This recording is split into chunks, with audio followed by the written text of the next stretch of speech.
My own show. Look who's here.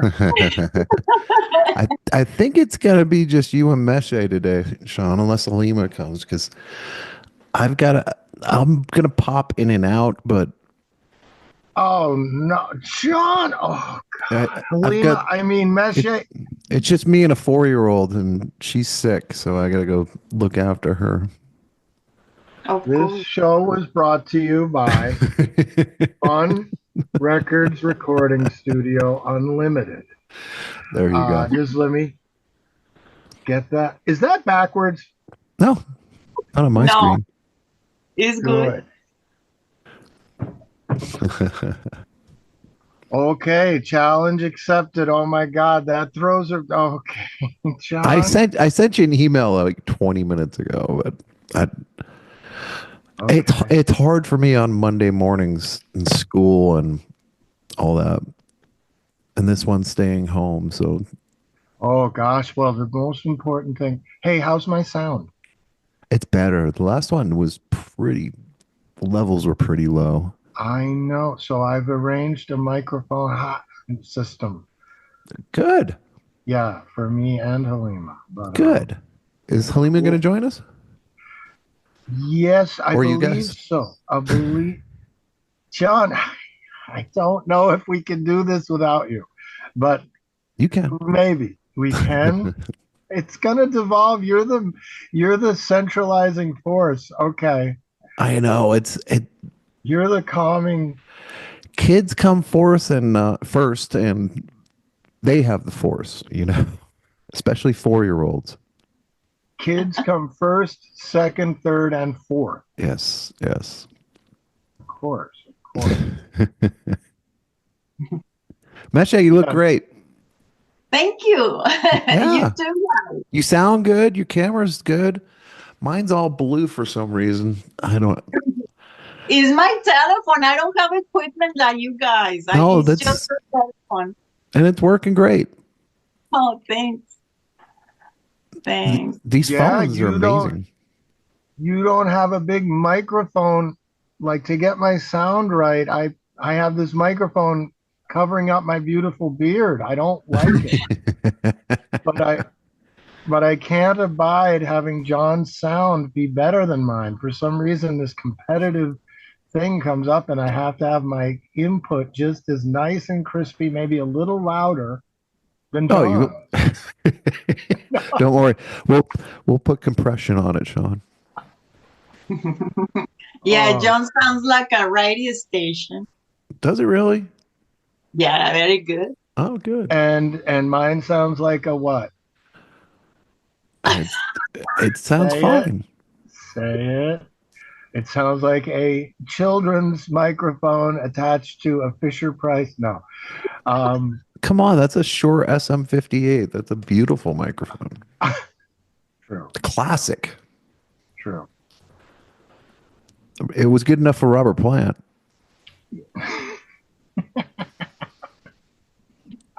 Oh God, I'm so nervous. Okay, I don't. This is your show, John. Not my mom asked me a question the other day.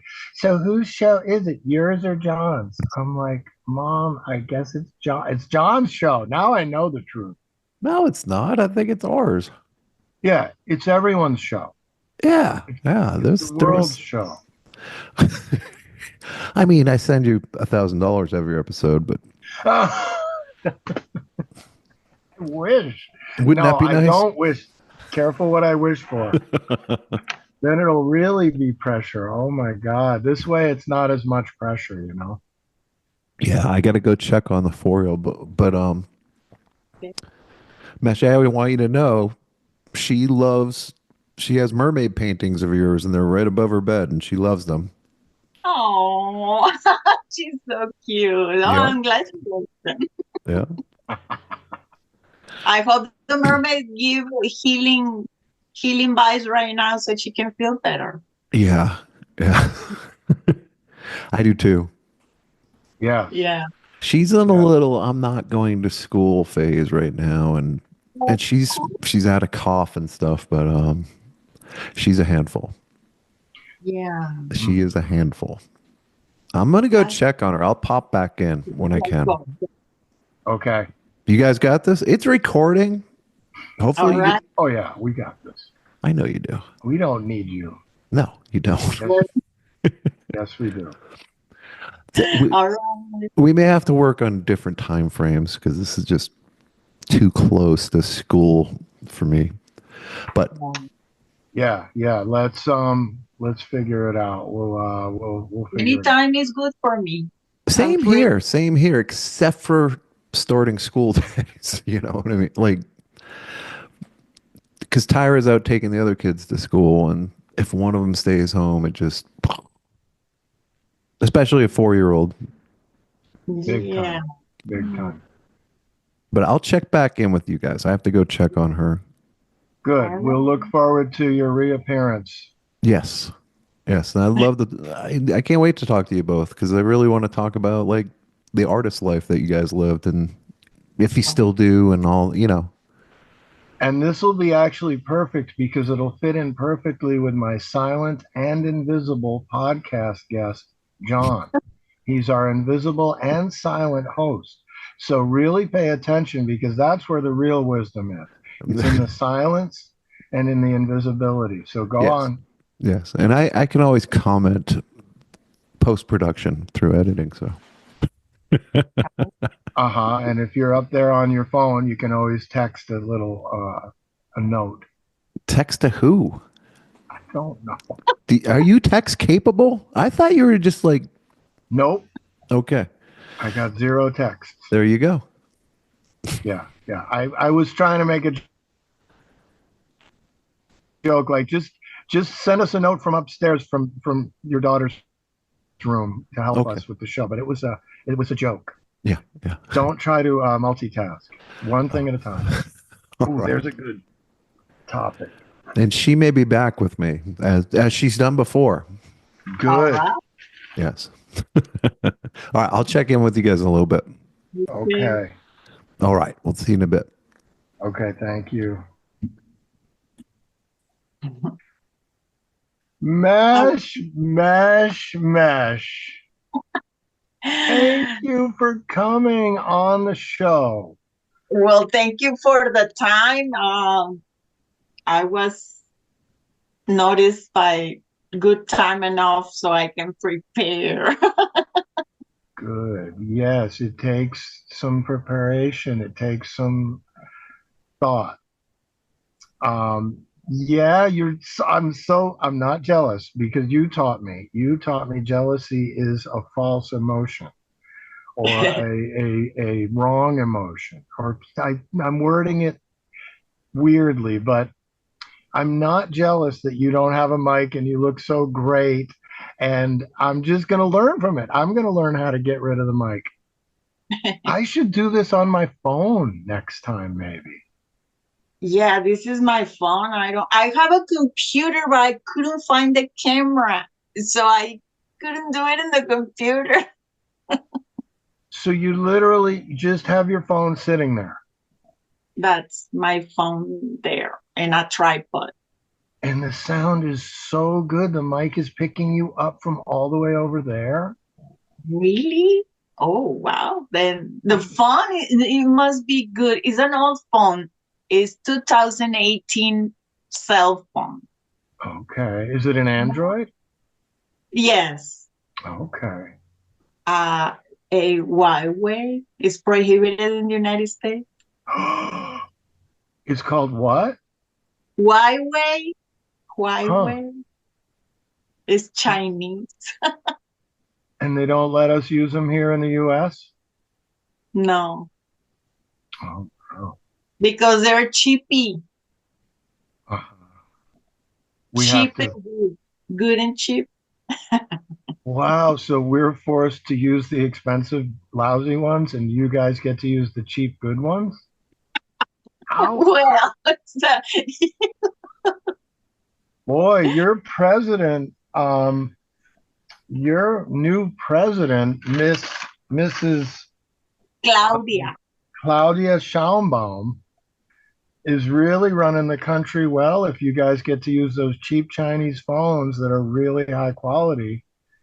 So that's a good segue into because she was one of the subjects I had chosen to talk about. Oh, all right. But I really know nothing about her, so it's actually one of the subjects I had chosen for you to talk about. Oh God, I don't know much about her either. I'm not into politics so much, but I know a tiny little bit of her. Good, good. And again, I'm sort of kidding because it's not fair to put people on the spot. Okay, be brilliant and talk about your president and let's have some great insights and don't get too political and go, go, go. No, just My president, oh Claudia, I just love her. When she won, I was just so amazed that finally, for the first time in Mexico, we have a woman president. And she seems amazing. I love her presence, her words.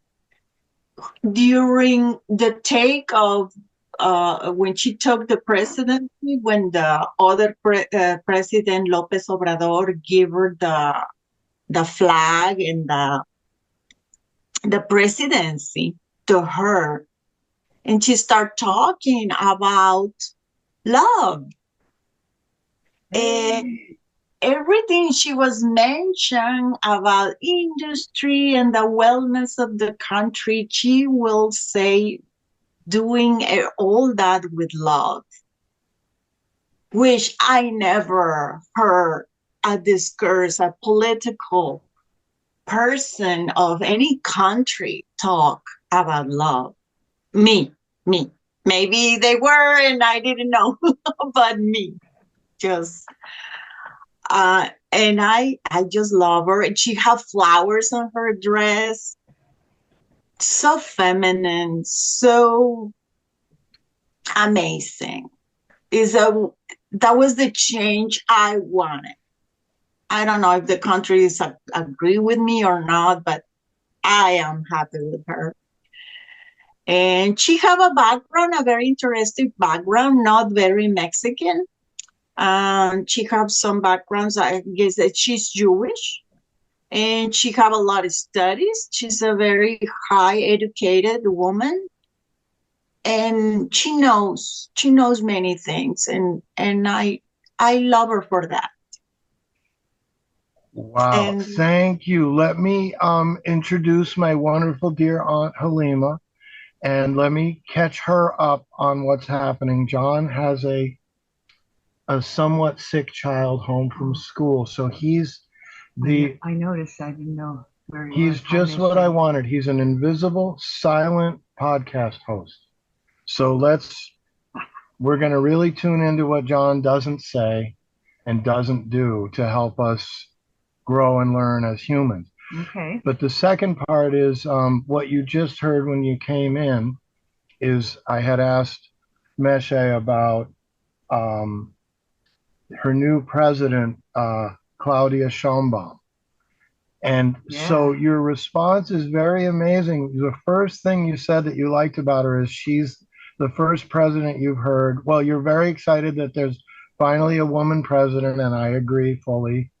That's a great, great step for womankind, for humankind. But the first thing that you said that you liked about her was she talked about love, like sort of almost before politics, or she put the word love in with the politics. So that is just cool. Really cool. hi, Aunt Halima, how are Hi, you? Michelle. It's so good to see you. Hi, Hi. Hi. hi. I Very, did very see nice. you in the other podcast. You Oh, were, yeah? Yeah, thanks. yes. Yeah. Well, I can't wait to hear more from you and about you and what's going on. And I did hear a little, and I agree with Sean about the emphasis on love and education and, heartfelt educated woman who is president of Mexico right now. I agree with you. And just not that I know that much, but just my sense about it. I respect her a lot, uh, what I've seen so far, but it's not been enough. So I wanted to hear more, anything you have to say or have observed. Be great. Thank you. Yes, well, me as a Mexican and living in Mexico and with this president, I feel so happy. I feel safer. All right. I never felt safe in my own country. I still kind of more scared, but right now, um, there is all this institution. There's an institution that it has several years already, maybe about 10 years or maybe more. The institution for women, está Oh. el Instituto Estatal de la Mujer. Ooh. So anything about this institute is everywhere, is federal, is all Mexico. If any woman Mm. have a problem of violence, especially or economics, they go to this institute, and that institute it will help these women all the way to fix the problem that woman went Wow. for free. Absolutely free. Oh, Meshe. Oh, good to hear. That's so good to hear. That is amazing because women never have help, because in the old times a woman have this violence and all that, and the first thing a judge or a policeman or whoever authority asks this woman, who is this man that is doing these things to you? Oh, it's my husband. Oh, that's a family problem. It's not my concern. And then other women is like, my father is abusing me. Oh, that's your father. You should obey your father. Get out of here. So it was incredible, terrible for women in the old times. Yeah. Yeah, Meshe. It's such a, I can see it in your face. It's a real, you really feel that it's going to not only be, but continue to grow. That's so great. That's so great to hear. That's so important, isn't it? It's a game changer. I Yeah. mean, they have names for it, like knew this and knew that. The other day, somebody ever said to me, "Whatever happened to the new age?" And I just went, I don't know. It came and went, but some ideas did not leave, and this is one of those ideas of taking care of each other and giving women a full voice in the family and in our experience, wherever we are. And it sounds like you guys in Mexico have really been working on this for a number of years with the Institute. What's the name of it again? Tell us the name. Instituto Estatal de la Mujer is a state institute of the woman. A state, that means because each state of Mexico have the institute. The state. Yeah. So, but it's a federal program from the main government, but each state has their own branch of it. Yes. Yes. Wow. Ooh. And another thing I just remembered you had said, is it true? Was I understanding correctly that you have a train in Mexico that's just for women in case the the men aren't allowed on certain cars, so that women can sit on the car without worrying about getting looked at or grabbed or rubbed against? Yes. Yes. It's just one wagon, but it's okay. It's a start. But something. It is a beginning. Yeah. It's showing the correct feeling to have or attitude to have. Yeah. Yeah. Meshe, Yeah. when I think of you, I remember the wonderful art that you do and the ceramics. Oh, so much art that you have done. Such an artist you are. And I'm wondering.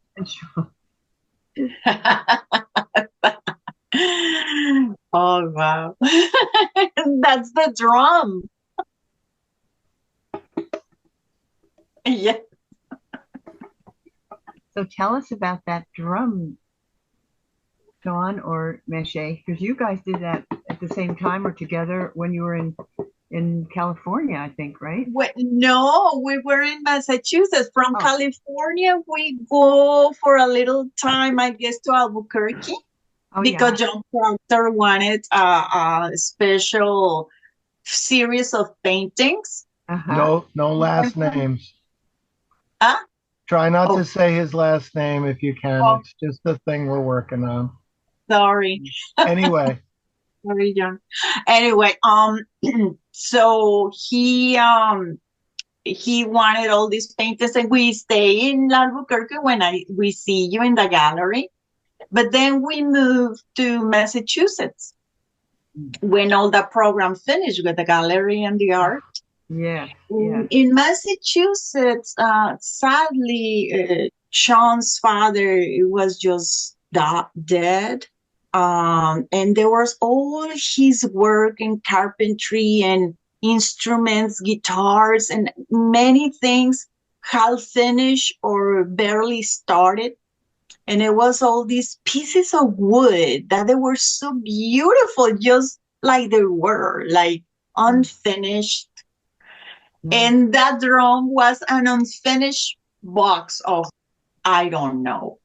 And I just put I just put that impression of painting, and I say, okay, this is a drum with a painting with a nice woman that she just don't care about time or hurry or nobody. She lives alone in a big city, Yeah. and she so just don't care about anything. She's just making herself pretty for Yeah. herself. Yes. Yes. That's such an enlightened thing, to make ourselves happy or pretty in a city for ourselves, and try to stop taking care of just everybody instead of Yeah, ourselves. that's right. That's right. A lot of people, well, many women that I'm surrounded by, I love Yeah. my men, actually, mostly their family. But they always, when we go out and have a coffee, or they just have to leave so many things they have to do because Yeah. they're so busy. And Yeah. then when we are in the coffee, finally they are relaxing, drinking Yeah. coffee and talking about nothing and everything. And Yeah. they say, oh gosh, I don't even cut my nails. Yeah. Oh gosh, I don't even put makeup. Right. Or oh, I didn't find my nice dress, so I just wear this. It's like, Yeah. why? They have to give up their own care, Yeah. Yeah. and even We do. the free time, they don't even have enough time in the free time. Yeah. Yeah. It's been a real journey for women, hasn't it? I mean, we're talking about especially women because women we have this dual thing where we're supposed to do good things and look good at the same time, and it wasn't really as um, much of a pressure for a while. And then, although I'm sure years ago it was, the ones like Louis XIV, those men had a lot of pressure as far as how they looked. But what you're talking about that I'm interested in here is the real development of the authentic self, of taking care of yourself and taking care of the ones that you're with, both, instead of just only taking care of the family or only taking care of the president or whatever, but taking care of ourselves, taking that time, having our hair done. I haven't had my hair done lately, so I'm so glad to talk to you again, Mishi. You're such an artist, and it's really important to remember to take care of ourselves in the middle of everybody's needs. There's so many needs, aren't there? Everybody's got a need, and nobody hasn't got a need. So it's hard to stop and just take care of yourself, you know. Like Yeah. I was gonna put blue nail polish on my feet, my toes this morning, but I didn't. So this is to your point because I thought I'll do that tomorrow. I just don't have time for that today. But I haven't had time to do that for a week. It's just to your point. And so I have I have really been trying to take more time for myself lately, though. I want to reassure you. I really have. I mean, I take whole hours. I go on mini retreats whenever I feel like it. Don't answer my phone. Don't speak to people. Anyway, That's Perfect. Little steps towards self-care. yeah, And yeah. like it's connected maybe to the little things in life is what keeps us going. It's a saying I like to sort of embolden myself with when I'm feeling down. I try to think of the little things, but little steps towards self-care is part of that to me. And every little thing that you do to help your own self is helping the world. I mean, yes, it's a selfish, self-centered start, but you got to start somewhere. Like when they say in the airplane, don't put the other guy's mask on first, put your own mask on, then help the other Yeah, guy. that's a tough one. It's a tough one. Yeah. But back to this box just for a second. So what's funny about this box is a closed box. It's hollow inside, but there's no entry, there's no door or anything. So me and Mesha are like, what is this? What is it supposed to be? It's a box, but it's not opening. So she called it a drum. Um, then she took this print of a painting that we had made. Beautiful painting. But this painting has an interesting Beautiful. story too. We used to sit on Venice Beach and sell our art, and sometimes street vendors would walk by with like trash basically. They would go to the alleyways and find like paintings, chairs, pieces of wood, and they would come down to the beach and try to sell them, especially if they found discarded canvases. They would come to the artists and like, hey, you want to buy this canvas? So this guy came along with a big painting about 4 feet by 4 feet of a canvas of this woman. She was already painted on the canvas. Remember? She yeah. was already done. So someone had painted, like, I'm going to be a painter, and then thrown it out in the alley. Like, no, I'm not going to be a painter. I quit. And I said, well, I just love the woman in the painting. So all I did was I painted the background, the city. So this isn't really even my and Meshe's painting. It's my and Meshe's and a mystery disgruntled artist's painting. Yes. Amazing. So Wonderful. yeah, and it's my favorite painting that I've ever done. And partially because I didn't do the whole thing. I had help, like unwilling, unknowing help with the painting. And I hope that the original artist wouldn't see his painting or her painting later and be like, that's my painting, you stole it. I hope they would I hope they would understand, like, cool, thank you for finishing my painting. We're a great team. Let's get famous and rich. But so it's Somebody bought that painting, right? yes, I'm gonna say yes. I don't recall. I'm pretty sure someone did. And then I painted it again, remember? If someone did buy it, I guess, because I missed it so much that we recreated the painting. So I felt so bad when I bought the canvas for like $5, a big nice canvas. I felt bad for the artist, like they had thrown it out, but what if they went back later? I didn't quit. I want to work on my painting, and it was already gone, and then I had taken it and painted on it. Um, anyway, it's sort of an interesting tale about this piece of art. It started in LA from a half done painting and wound up this part of it, which is also there's a cool effect. These are gold, like gold flakes, gold leaf. Go paint. Yeah, gold leaf that Meshe liked to do. And my dad had a few papers left because he used to do gold leaf on the ball on the top of the flagpole. There's a round, sometimes round gold ball as an ornament. Amazing.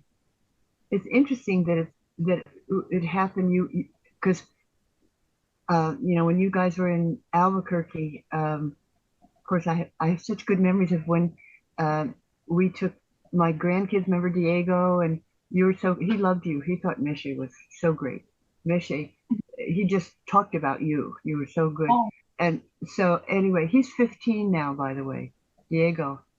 Yeah, and yeah. he's gorgeous. He's in high school, and he has a job in a I don't know a kind of a some kind of fast food place. Because he's Oh, only 15, awesome. so you can only do that, a certain number of weeks or whatever.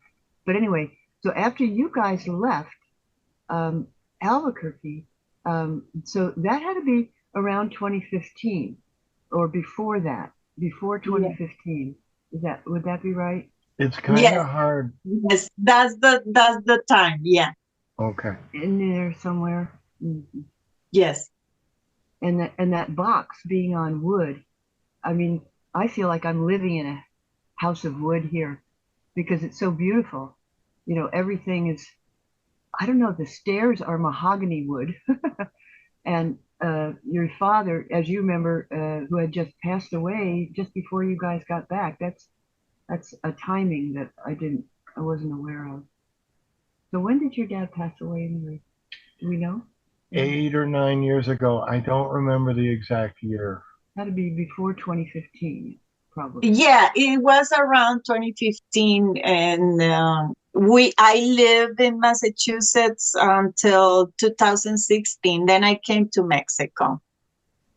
Okay. Yeah, so it's around in there, in the middle of the teens. Yeah. Where, Yeah, oh, yeah, but this wood house, Meche, as you remember, because you were here, I mean, I, Sean's father, James, made such beautiful instruments, musical instruments, guitars and fiddles, and I think he even made a bass. But he also made a ship, ships, and I know. I saw the pictures. yeah, and boats. It's And and what you were saying is kind of funny because I think you might have said living in this house is like living inside of a guitar oh because everything yes, is made out I of did say wood, that the last week. same kind of wood he used on the guitars, he built the house out of. So, and inside it is all these little articles, the drum and the wood. So we live basically in a guitar that he made.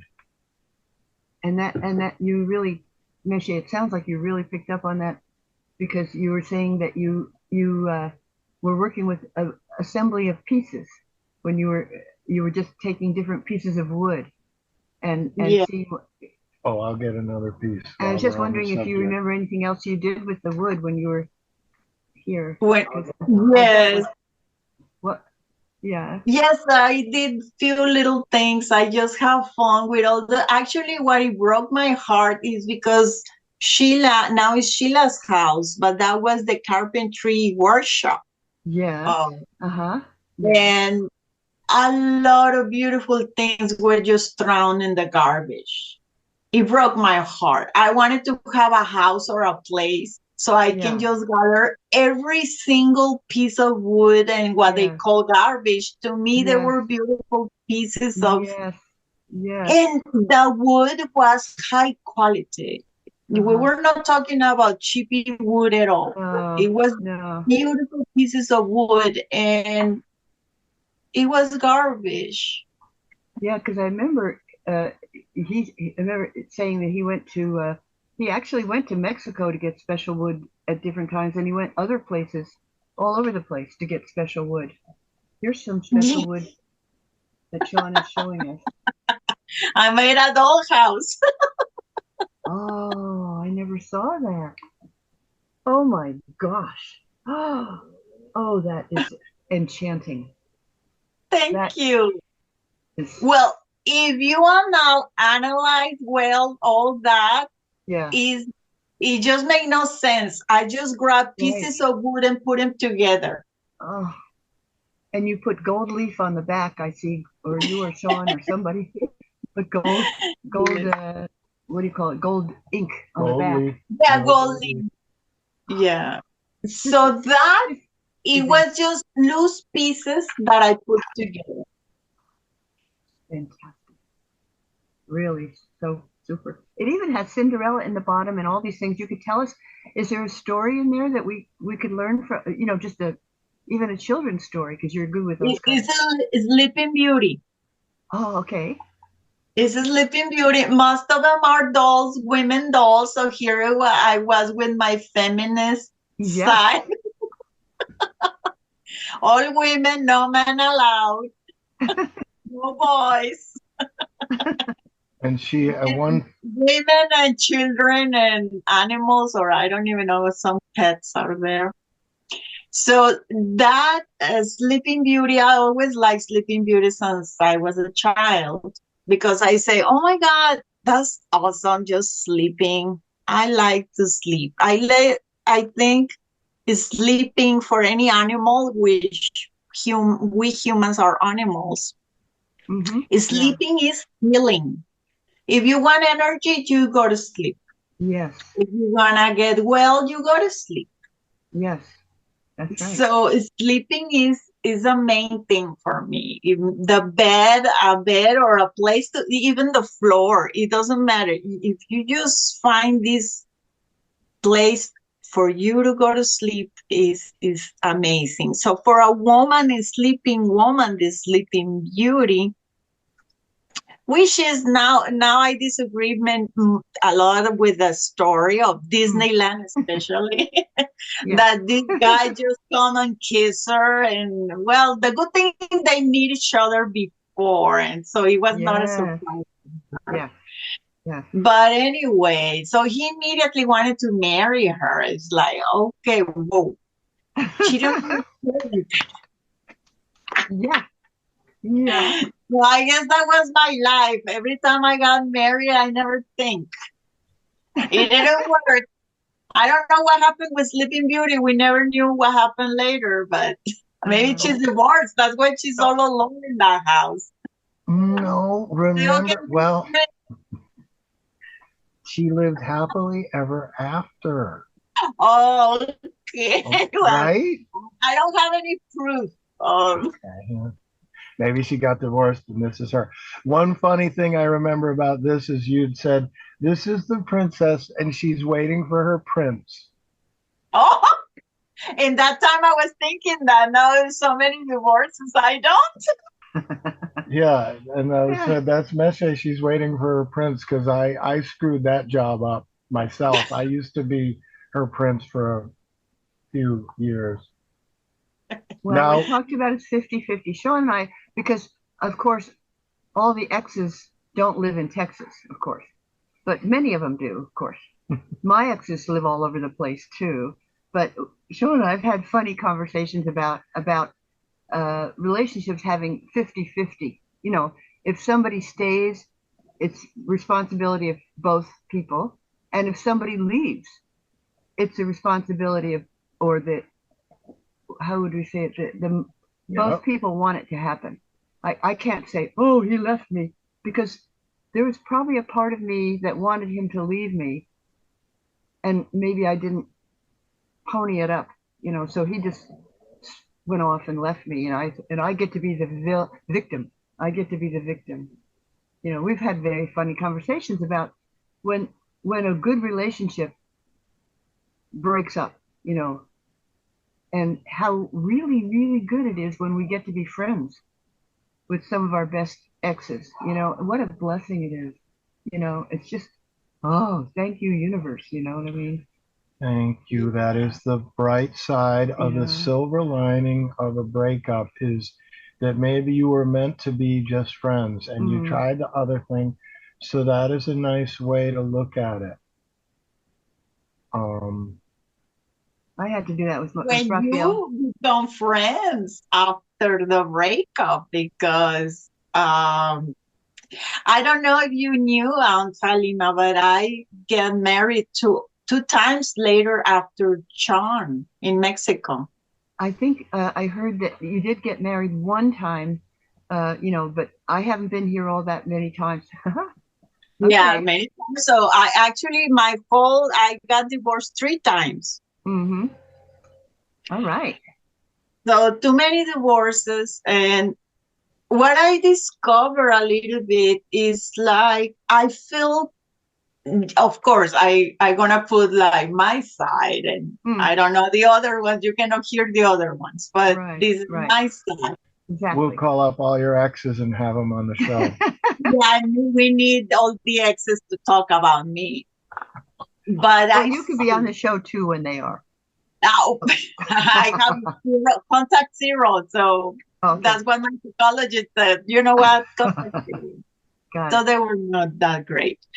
So what happened to me is like I feel so much pressure every time I married. Those 3 times I got married, I disappear.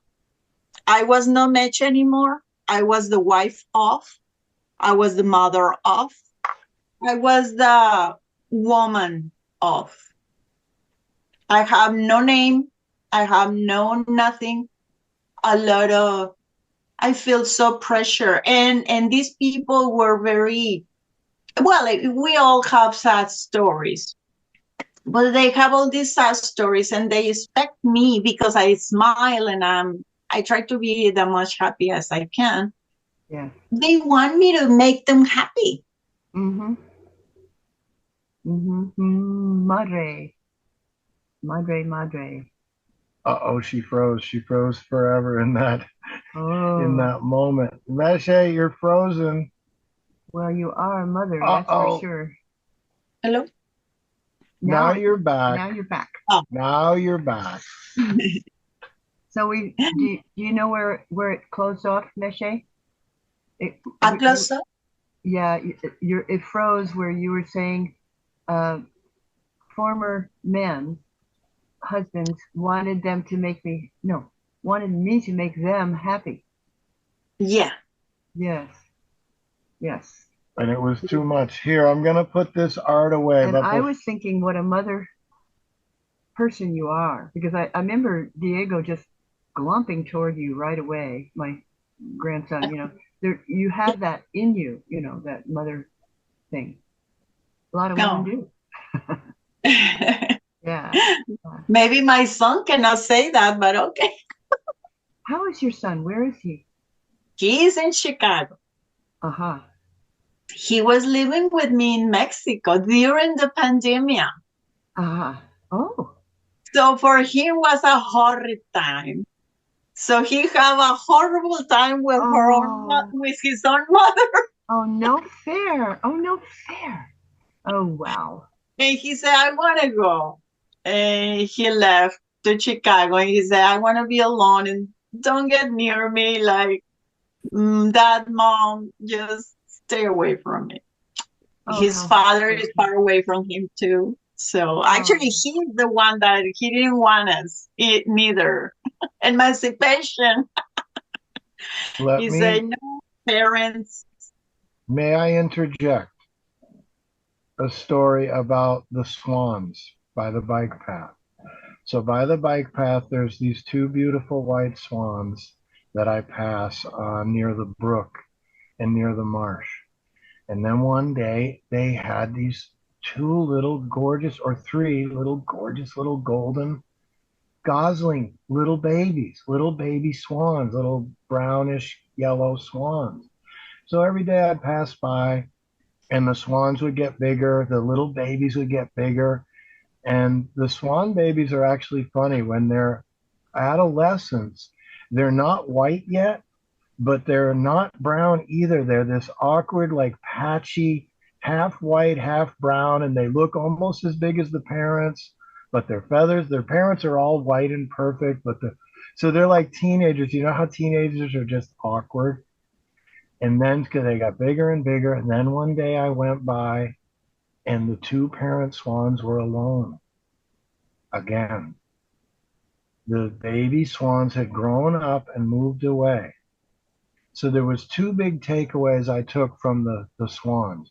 One is the legend or fact, whatever you want to call it, that swans mate for life, which I find interesting. I'm not sure it's true, but there's a lot of hearsay that swans mate for life. Let's just say it for fun and fun. Rumor has it. Yeah. I'm no biologist, but so there's these 2 swans that are still together, mom and dad, and they've done their job. Their job is to raise the children to adulthood, and then the children go to their own lives. So, like you said, we're animals. I'm not saying we should exactly mirror the animals. We're not the same, but there is a part of parenthood where the success lies in your kids are on their own. So good job on you. Your son is on his own. He's doing great. But again, this is just my opinion, and I try to look at the bright side, but I do believe, part of that for sure, that one of the jobs of parenthood is to just get the kids alive and then gone, basically. So it's hard though, because you miss your kids anyway, I shouldn't speak too much.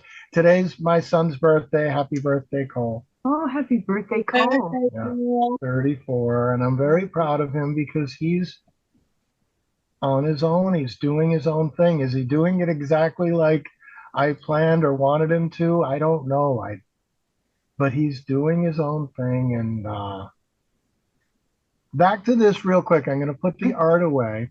But Yeah. before I do, let me just go out on a limb and see if this is okay with you.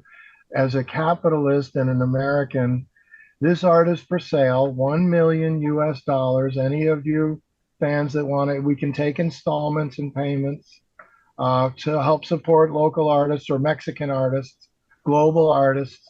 All the money except for mine and Halima's commission will go directly to Meshe, and we'll maybe give a little bit to John. But 1 million US dollars for this priceless, unique, one of a kind dollhouse.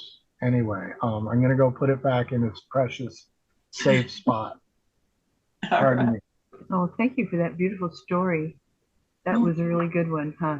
Oh, thank Meshe you. and I, and of course, there's always the story about the moms who have to push their kids out of the eaglets out of the nest, no matter how much they drop. But neither of those stories really goes. They both kind of skip over the heartbreak that us moms, I mean, have with the teenagers, with that time when they really are ready to use their wings and get out, and yet we know in some part of our hearts that they're not really as ready as they think they are. They still are brown and white. They're not quite white swans yet. So it can be kind of heartbreaking for the moms, especially if you haven't had a chance to really sit with your son or your grandson. In my case, I had a tough time, Meshe, with Diego. He's in the sense that I was just all ready to have him come live with me after his grandfather passed away, and he was already past that. He was, oh, I can handle myself. I can do whatever I want, and I had to let him go to a situation which wasn't my favorite either, but thankfully it was a relative and it turned out okay. But we had a rough 3 or 4 years with the teenage behavior, you know what I mean? Early on. It wasn't even a teenager sometimes yet. But anyway, so I just want to acknowledge the beauty that you opened your heart and your arms and took him in the middle of the pandemic in a new culture. He was from the United States. He was in Mexico. He didn't know anything, and he didn't know you very well. And neither of you could really get out and play the way you know how love to do because of the pandemic. So my heart to you and congratulations. That you got, that you got through that. That's a lot to ask of any mother. You know what I mean? I think. Yeah, and then to make things a little bit more, well, I will call it because it was for me difficult. It was a lizard, an illegal lizard. What's that mean? A lizard. A pet. My son had a pet. Oh my gosh. Since he was a little kid, he had this little lizard, then he grows. Oh my goodness. So it happens to be that this lizard is from the desert of Australia. Is a dragon bearded bearded dragon Oh. lizard. So it was an exotic animal. Yeah. So he bring it to Mexico, and there was no problem bringing it to Mexico. But passing to the United States, an exotic animal, and I am doing this public, but Yeah, so don't. I have to rent a car. We wanted to go in a bus or an airplane. It was totally cheaper and faster. I couldn't do that because the lizard. And if we didn't go with the lizard, if my son didn't have his lizard with him, it was like his healing animal. I don't know. It was for him, it was his brother or something so deep. Yeah. We get connected to animals. Yes. So we have to pass this lizard back to United States. Oh my goodness. So I rent a car. Good things lizards don't make noise, but we were just hoping in immigration and the frontier, they don't put us up. Dog. Dogs get everything. Yeah. Thank goodness they didn't give us a dog. And they say, wait, where are you going? And they say, oh, he start talking, my son. Oh, I'm going to Chicago. I'm going to live there. Oh, and well, welcome to America. And they just let us pass. And I said, oh my God, God bless America. Yes, there are blessings here. God bless America. Oh, wow. Oh my God, Meshe. Yeah, what a good ending to that journey. I don't know what will happen to us if they catch us with that illegal animal. Right. Yeah. Wish that animal was American, actually. It was given to my son in the United States. So he was an American. He was illegal, actually, in Mexico. It's so good to see you, Meshe. It's kind of like you really have such a wonderful perspective. I always feel like we're having fun again when we talk to you. It's really good. Because you do see the depth and the importance of things, but you also bring in the heartfelt side of things, which is needed, in order to find the smiles, This lizard is an American citizen. This lizard is not an illegal criminal. Yes. Yes. The irony of it all nowadays, it's just beyond, isn't it? It's just amazing. It really is. Oh, that lizard. And the lizard's very handsome. Look at him. Look at his beautiful spikes and his scales and his weird twitching eyes. No, one time I was visiting Meshe at her cousin's, and we had the lizard, and it was big. It was a long, spiky thing, and he had gotten out of the cage, or Roman took him out of the cage, and then Roman left. So then it's just me and Meshe and the lizard, and we're like, she's like, well, can you put him back in the cage? I'm like, oh yeah. And I went to pick him up, and I'm looking at him, and he's looking at me, and he's got these spikes, and he's got these scales, and I'm like, Meshe, I can't touch the lizard. It's too spiky. Does he bite? And Meshe's like, Sean, just give me. And she reached down and grabbed the lizard bravely, didn't get bit, and put him in his cage. So that really impressed me. Meshe was very brave. She could pick the lizard up, but I couldn't. Good job, Meshe. Well, you have to know what you're doing there. You have to know where to reach, how to pick it up. Yeah. Well, I've always appreciated Meshe's courage, her bravery. Of course, everyone gets scared sometimes, although I've never noticed Meshe getting scared. I've never actually seen it. Maybe she hides it very well, but that was one example where I couldn't pick the lizard up, but she could. That was funny. I don't know. It's too many things I've been living, I guess. And it's so weird life. And you talk about development of humans and everything. And I'm back to my mom's house. I'm living under my mom. Okay. And actually, I'm so lucky and happy. Maybe that's why I'm so happy, because since I'm back with her, she's the one that pays for everything. Mm. and I don't have to work. Oh, Actually, I right. try to work because the schedules now they're too long here in Mexico. The work Oh, conditions are very bad and harsh. ooh. And she said, you know what? Whatever they pay you in any work, I pay you. Don't Mm. work because otherwise I'm gonna be all alone, and I don't want to be alone. Mama Mm, said. mm-hmm. And I live with my brother also, who he had brain damage, so she needed help. And at least company, like not to be just all alone. Like something happened, what's she gonna do? She's 83, and I am too. yeah, Did you know that? 83. Yeah, I hit it. I hit the old 8-3 this year, but 83. 83. All right, congratulations, man! Congratulations. Good for Just you. going all those years and looking so amazing. Like, that's now my Mhm. mom is amazing too, but she said, "No, I rather you stay home and I pay you." And I said, "Yes, Well, sounds that's good." really good because as I remember, she had a lot with your brother. Uh, wasn't he in a wheelchair or something in addition to brain damage? Which No, he can walk, but okay, he's like a baby. Like she have to do so many things for him. He doesn't speak, He doesn't speak. He correct? doesn't. He doesn't speak at all. He never has. And at this point, it's looking like he just doesn't speak, right? So No, he don't physically, understand. how old is he? physically, he's strong. Mm. He's strong, but he doesn't register the way we do. He doesn't communicate, right?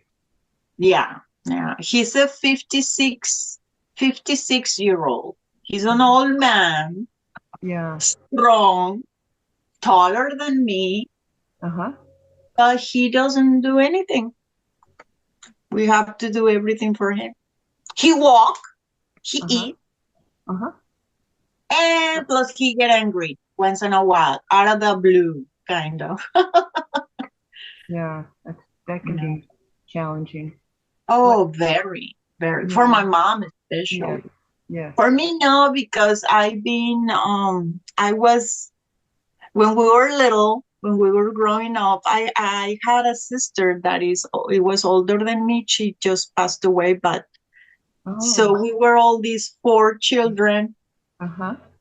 and my brother, brain damage, he get angry and beat us up, like pull the hair or pinches or Um, slapping.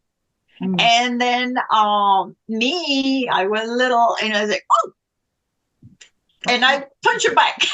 Yeah. And my mom said, oh, you're so mean, sister. And I say, well, Oh. he beat me first, so Yeah. no.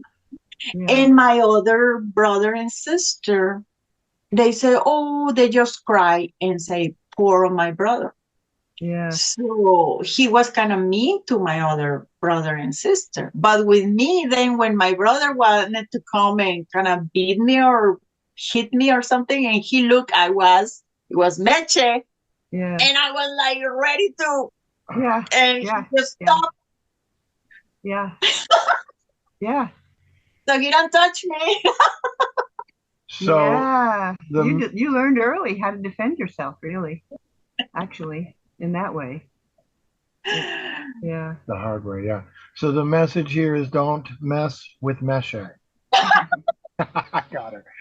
Oh gosh. And you had an older brother than two, Meshe. I didn't.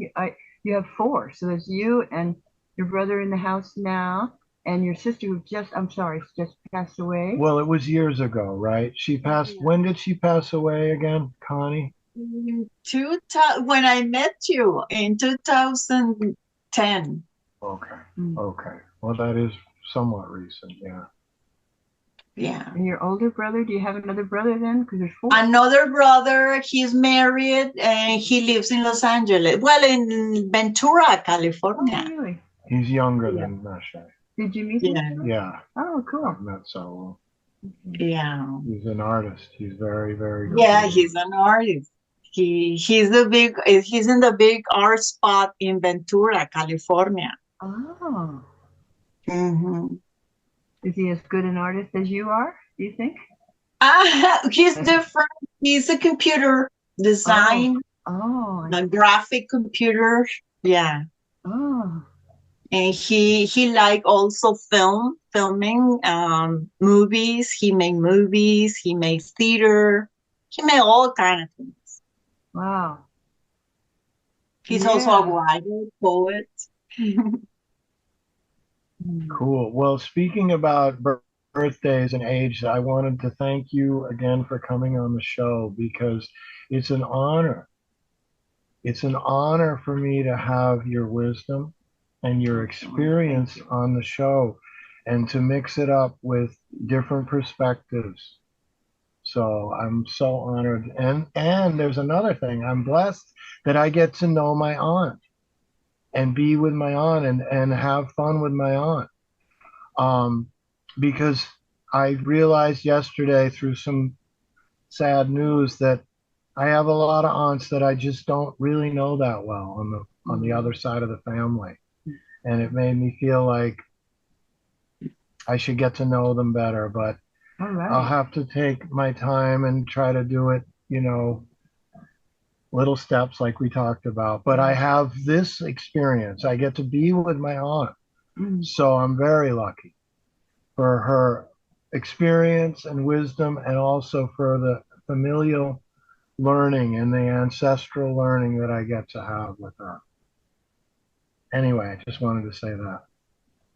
We were talking yesterday about tribal purification.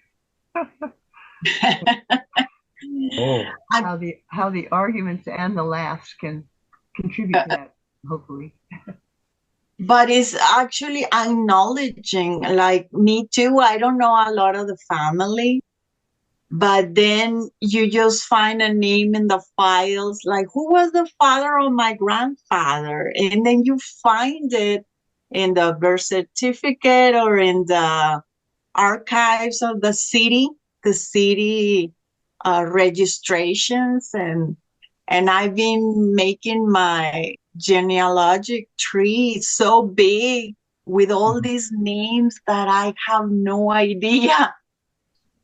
They are in my blood, my ancestors. now here's one. I don't want to dominate, but let me try to get this one out because it was on my radar. It's a word and it's a poem called atavism. The word atavism is about ancestral secrets or traits that we have that are hidden, that come out whenever they want. Like my great, great, great, great grandfather, who might have been some kind of a Viking or a raging, kilted Scottish wild man, is in me too. And so atavism is a poem that was quoted in the beginning of a book called Call of the Wild by Jack Frost. And the poem, it's just 4 lines of the poem, and I had to look up 3 or 4 words in just those 4 lines because there were words that were unfamiliar to me. But atavism is very interesting. It's about how we're all civilized and we're all respectable, but deep inside us, there are things from forever ago when we were maybe living in caves, or maybe we were, you know, aristocratic royalty, and all of these different phases that our past ancestors brought us here. Anyway, it relates to, I'm glad I can be with my aunt who's got her wisdom and experience that I can learn from. Well, I've read a lot of books, and I did read Rupert. I'm just trying to pull his name up out of the Rupert Sheldrake. He wrote a book called, might have been called The Biology of Life or something like that. But he was one of those ones who studied how we carry in every cell of our body, we carry ancestral. I think somewhere in that group of writings, in his generation, Rupert Sheldrake, he came out in the 80s talking about this. And those writers in those days were saying that we carry about 7 generations. And so it gets lighter and lighter, as you move forward. Thank goodness, you know. But and then there's a lot of theory about the effect of that and how it changes with each individual person. And like even me and Sean, like Sean is my nephew, but um, my dad is Scottish Irish, and his dad is and mother are not. You know what I mean? We have, even though we're related in some ways, we have a lot of different uh, energy, is what it is. A lot of different ancestral energy, and that has really been enlightening for me to get to actually visit with Sean for a while and to learn from different levels. Two things actually, Meshe. One is to hear Sean's perspective as an artist, because God knows he certainly is, one of the better artists around. And I love to hear artists, what they think and feel in addition to their art, But the other thing is to hear from Sean his perspective about the heartfelt side of his background, that kind of thing. And that's been really wonderful because Sean's mother is my sister, so it's kind of interesting to me because I'm getting to know her in a way that is very rare actually for sisters.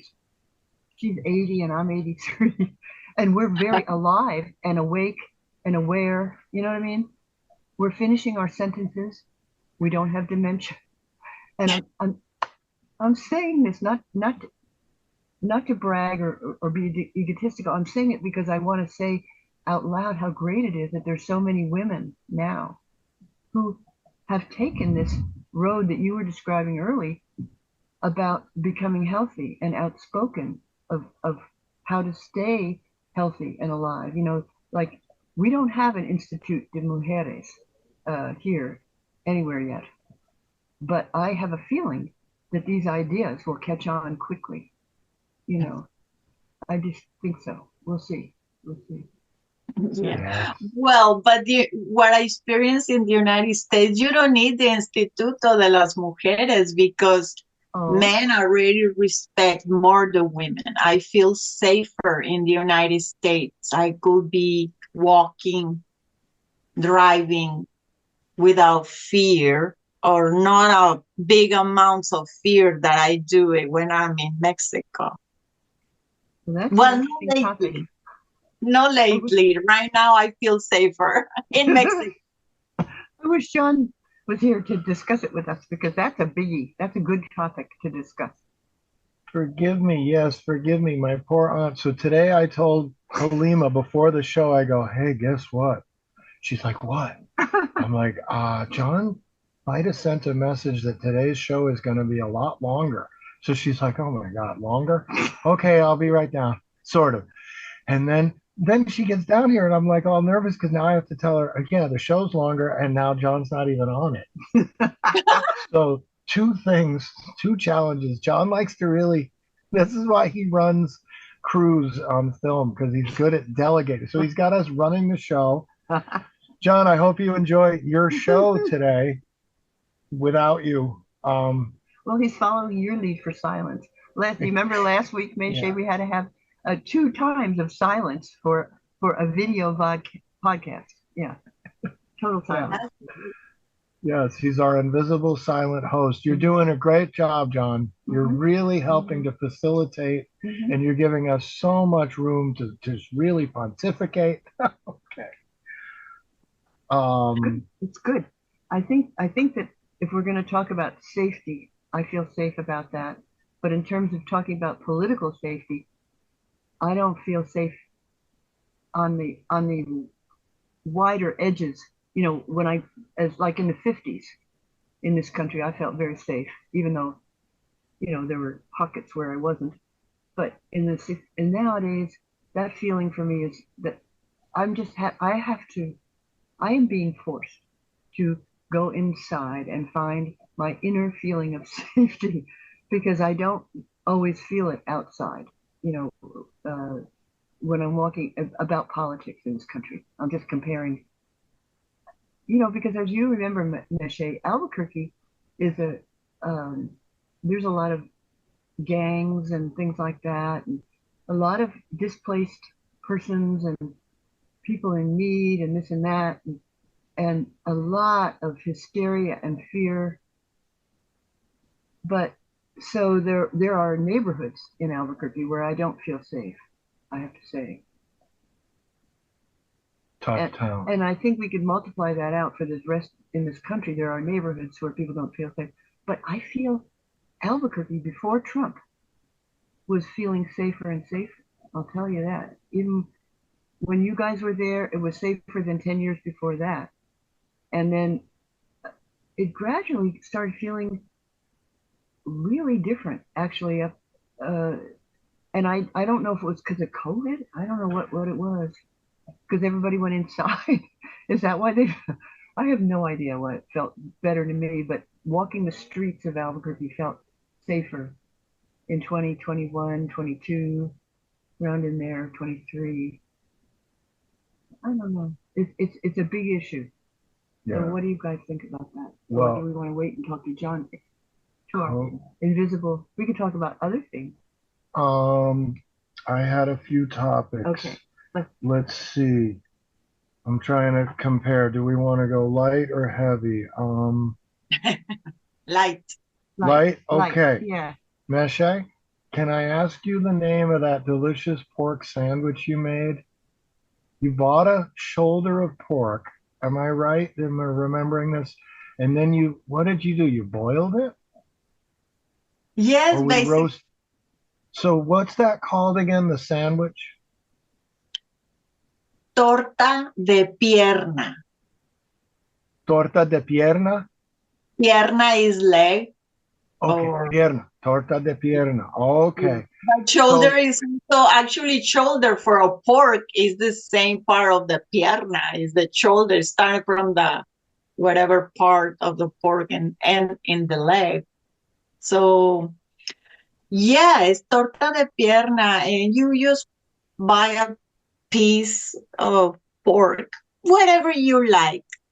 I usually like the one with a lot of grease, the natural grease attached. Like, don't take the grease away. No Fat, the lean, fat, no lots lean. of fat. Yeah, you want all the fat. And you put it to boil with water. In the United States, there is beautiful cooking pots, the crock pots, or when I don't know if that was a commercial. These electric pots, you can just put it from the night before, and the next day you have your meat ready. So long, slow cook. Do you put anything in the water or season the meat? Yeah, you put season, you put some cumin, some pepper, black pepper. I don't know what is the name of bay leaves. Oh yeah, bay leaf, laurel. It's called laurel. It's a bay leaves, and a lot of garlic. Mm. You put garlic. Mm. So all that is gonna get mixed while it's cooking. You put What all about that salt? salt. Yes, totally What salt. about, do you put vinegar or lemon or any kind of acid? No? Not Okay. me. Okay. Then you boil that thing till it's falling off the bone, completely soft and totally shredding and cooked. And then you took it out and you get The this bay nice- leaves, you put them out. You don't need the bay leaves. You just want all the flavor, and then just take them out. because they're too crunchy. If you eat those, they're going to get stuck in your teeth. Yeah, too much of a flavor. Yeah. And yeah, you just shredded that meat. But once you have it out the pot and you shred it, then you kind of fry the meat again in a pan. So if the meat is greasy enough, it will be enough with its own grease. Or if not, you put a little bit more of oil. So it's kind of frying kind of the meat. So it's not only boiled watery, it's kind of more fried. more crispy. So then the torta was so good because it's that nice soft bread, those big buns of bread, and then you cut them in half so you make a sandwich. So you put the meat. Now, what else did you put? The meat and what else on the sandwich? Well, those breads, as beautiful they are, you want them also a little bit crispy. You put a little butter on them, and then you put them in a pan and until they kind of toasty, kind of soft and toasty. Soft in the outside and no, toasty in the outside and soft in the inside. And then when you have them ready, those buns, you put the meat, put avocado and raw onion, raw tomato. If you like chili, you put this. Here goes your vinegar. Is the jalapenos, the cans, the jalapeno cans. Pickled jalapenos, Oh, wow. pickled peppers. The jalapenos pepper from the nachos, that type, nacho Sounding jalapeno, good. And lettuce. and lettuce. Lettuce fresh. And you put in one of the buns, you put plenty, if you like it very much, put more than plenty of mayonnaise. We're gonna have that one day That for dinner. sounds so good. Never make Yum. a podcast while you're hungry. Oh, yeah. Don't go shopping while you're hungry. Don't make a podcast while you're hungry because it'll turn into a food show. Well, maybe this is going to be a little bit sometimes. That's a good idea. I just learned something too. I want to go out and make one of those sandwiches. They're wonderful sounds. Oh, I love when you added the avocado and toasted the bread Everything's and everything. fresh. Really Yeah, good. I'm gonna make those one day Yeah. soon. I'm gonna make those here. Yeah. Gonna be fun. Well, that reminded me very much when I went to the United States. I knew that from Mexico, but then when I went to the United States, I knew the BLTs. Oh my God. I gotta make those again too. Uh-huh. Those are good. Yeah. Yeah. What a delicious. It's kind of the same. It's actually the same. You just take out Yeah. the meat and yeah, Yeah. it's the same. Yeah. BLT. Fancy BLT with the extra onions and everything. Yeah, Good, good, good. really good. So Yeah. because I had forgotten the name of the sandwich, la torta. What is that? Torta What is tierna. torta Torta de pierna? pierna, because there are tortas of 3 million things. Torta de huevo, torta de jamón, torta de tocino, torta de res, torta de milanesa, you name it, like 3 million tortas. Okay, what does torta mean again? Yeah. Is there an English word for torta? Does it mean pillow or something or Sandwich? puffball? Buns, sandwich, or a hamburger. Well, no, Like a big bun. big bun, something inside. Whatever bun with something inside. All right. So what's torta de nuevo? Torta de nuevo, did you say? Torta de huevo is eggs. Is egg, Yeah. scrambled egg. Just like Egg yeah. sandwich. Mhm. Okay, torta de Egg huevo. sandwich. It's an egg sandwich. And the egg, you just put these little things that makes it so good, especially caramelized onion and Oh, egg. yeah, that sounds good. It's getting so Imagine yeah, good. this sounds caramelized very good. onion with egg Yeah, scrambled. yeah. I learned a lot of beautiful things of cooking with Sean. I He know just Sean's a great cook. I know we eat very well handmade here, Meche. pizza. Meche, you should come visit us as far as good cooking. This Sean. I 3 or 4 gotta days go. a week. Well, I don't know. This year I'm studying. I'm gonna be a helper of an odontologist. I'm gonna do fake teeth. Oh, I'm gonna really? do a dental laboratory. Oh, that's great. I'll be right down when you're after you graduate. I I know. need some help. Oh, anytime here, dentists are so amazing, and I know a very ethical dentist that you will go with her, Yeah. and you have a warranted excellent Oh, work. that's wonderful. to Have you know. ever heard that? What? Dental work in Mexico Oh, yeah, is very yeah. cheap. Famous? It's Yeah. famous. Everybody seems to know, but Well, I never had a connection till knowing Meche. Now I feel like I could oh, you contact can come you and here find. anytime. You're welcome to my house, and you Oh, can I'd stay. love to. Oh, so the town of Monterey. I looked it up after Sean told me you lived there in Monterey, and so I did. Monte- And I remember this was years ago. I looked, what is Monterey? Because we have, as you know, we have one in California, and uh, it looked like a very nice town. Or anyway, what do you think? Yeah, it's a big city.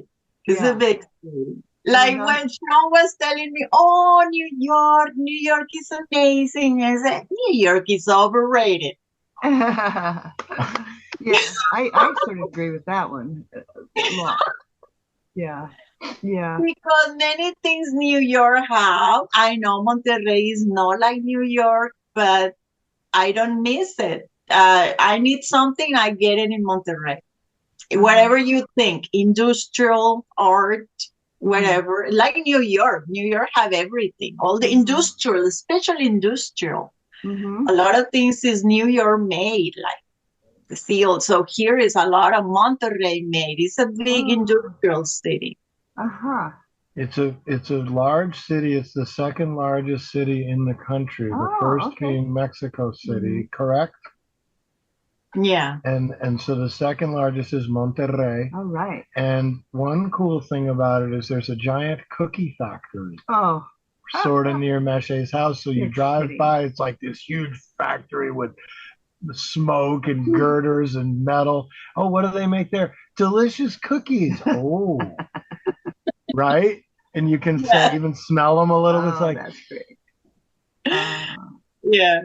And it's near the water too, isn't it? Near the bay or the ocean, or is it near a river? No, sadly, we're far away from any ocean. The nearest ocean will be, I don't know, Matamoros or Tampico. It's like 5 hours away. Oh. That's a big, So big you're trip. inland, yeah, yeah. Yeah, we are inland, the mountains. We are more like Albuquerque in the Oh, is mountains. that right? Uh-huh. Yes. and Yeah. is it the same river that runs through Albuquerque? Is it the Rio Mm, Grande? No, it's not Rio Grande. This is Rio Santa Catarina. It's a different one. Maybe it could be friends, but no, not really. No, the Rio Grande is the frontier from Mexico to the United States. That's the line, the river, Rio Grande. But it's 3 hours away from Monterrey. Mm-hmm, mm-hmm, mm-hmm. Yeah. Wow. Cool. Yeah. I lived in Santa Cruz, and we'd go down to to Monterey there, the town, and they've been through some ups and downs lately there, I have to say. But so I just always remember now, where is Monterey, Mexico? That's interesting. It's inland. It's more inland than I thought it was. Yeah. Yeah. And yet it's a big, thriving, fabulous city. Okay. Yeah, it's a big Really city. cool. Yeah. Very nice. Yeah. Yeah. Now, the city of Monterey in California, is that the city that's sort of what John Steinbeck's book Cannery Row was based on? So the city in California was a big fishing town, right? Mhm. Still is. It's a big fishing industry over there in California. And so there was a bunch of canneries where they took the tuna and put it into cans. So you get your canned tuna. Hmm. And so an author that I like, John Steinbeck, wrote a book called Cannery Row about that city and about the workers. And it's an interesting book. I did. It's one of the books I didn't read. You're sparking my interest in that because, yeah, it's famous. I don't want to say too much on it because I'm mixing in my memory a couple of different books that I've read, and I don't want to say the wrong thing about the book. But if it's the one I'm thinking of, it's worth a little read. I liked it, but I don't like to recommend people to watch this movie, read this book. Like people have to find.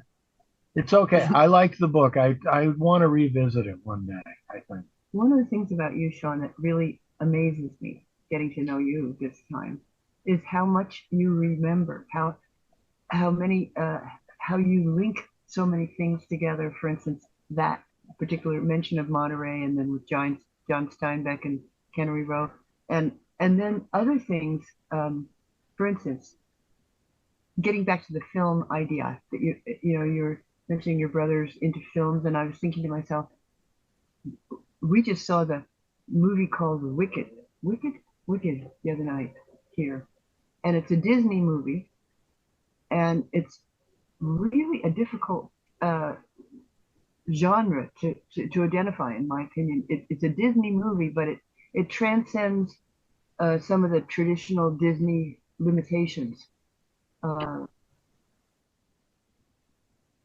in my opinion. And Sean, you sat there and you were talking about, well, this reminds me of this, and you were noticing themes from different films that had gracefully come into the working of the movie, and it was so entertaining for me to hear that once in a while. For instance, you mentioned that it reminded you of something that it was almost a style or a meme or something that Stephen King had put out. And of Yeah. course, I've never read Stephen King, so it was really fun to hear how much these things connect to each other, you know. And you do that. You do that very well for films and books and things like that.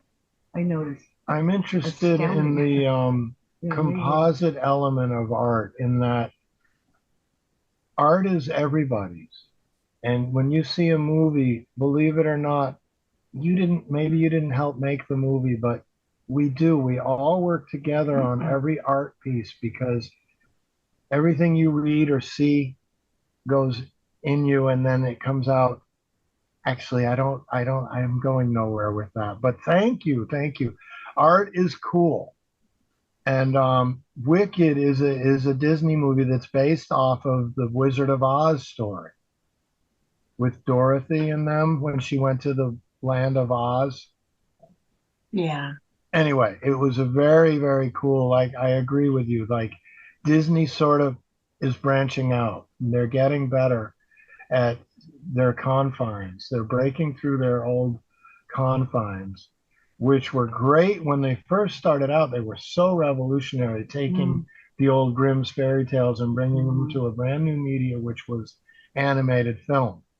So they took a very old story and put it in a very new context, and they were very fresh for a long, long time. But I feel like over time they were losing their inspiration, Disney, as an artist.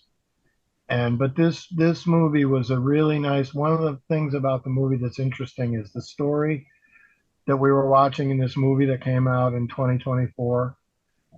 The story that started it was started in 1900. So the Wizard of Oz book came out 124 years ago. And that story spawned so many stories, and it spawned even this new story. But that again leads to my point that even this new story is old. It's composite. It's made of a million other stories. Anyway. Yeah, interesting. Yeah. See how things evolve. Get the best. Yeah, because Disney, you know, in my generation, we criticized. I mean, of course, I bought everything I could afford for my children to watch Disney movies. Me too. But I was raised in the generation that thought Disney whitewashed the stories. You know, they didn't tell the depth of the stories and didn't do it right. And I feel that there was, yeah, and yet at the same time, we knew that what they were doing was wonderful, because they were giving us something that was not going to hurt our children or give them information too soon, too early, that they really can't process yet. You know, a 4-year-old child's heart these days, of course, they're all enlightened at age 5 or something. But oh gosh, but anyway, this whole thing of when can a child really understand one of the Grimm's fairy tales? You know, that kind of thing. It was an interesting process to watch Disney go through that with the different stories. Did you use those stories at all, Meche? I didn't watch Wicked and Disney. Well, I was very limited into watching a lot of the Disney ones because my daddy have to take us to the movie theater, but economically was not too easy for us. I did watch some, and I watched Disney movies until I was a grown up. Until I went to the United States, and there were VHS everywhere, and you watch it in your own TV. And Did you show Disney movies to your children? Did you watch them with your kids? yeah, yeah, Did you they enjoy them? actually, it was the other way. They show that to me. Okay.